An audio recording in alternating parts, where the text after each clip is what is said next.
सामने जो फेब्रुआरीते निर्वाचन হবে এই নির্বাচনের জন্য আমাদেরকে সবাইকে একবদ্ধ হয়ে থাকতে হবে এবং একসঙ্গে কাজ করতে হবে এবং মানুষের পাশে দাঁড়াতে হবে। বাংলাদেশ জাতীয়তাবাদী দল আমাদের যে 10 তারিখে সম্মেলনটা হলো, সম্মেলনের মাধ্যমে আমরা গোটা রাজশাহী যারা আমরা সবাই একত্রে মিলে সম্মেলনটা করলাম, সেই একত্রের ফলন আজকে এখানে পার্টি অফিসে আমাদের দেশনেত্রী বেগম খালেদা জিয়া তার ৮০তম জন্মবার্ষিকী উপলক্ষে আমরা সবাই একত্র হয়েছি এবং একত্র হয়ে আমরা ঘোষণা দিয়েছি যে সামনে যে ফেব্রুয়ারিতে নির্বাচন হবে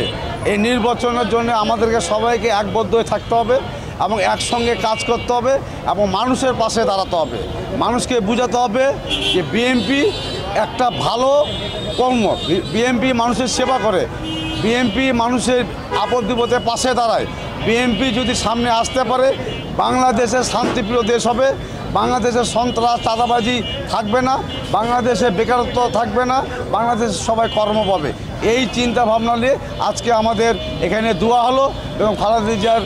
৮০তম জন্মবার্ষিকী উপলক্ষে দিয়ে দোয়া করে আজকে আমাদের এখানে শেষ করলাম এবং আমরা রাজশাহীবাসী সবাই আমরা এখন একত্রে একভাবে আমরা কাজ করব বিএনপির জন্য।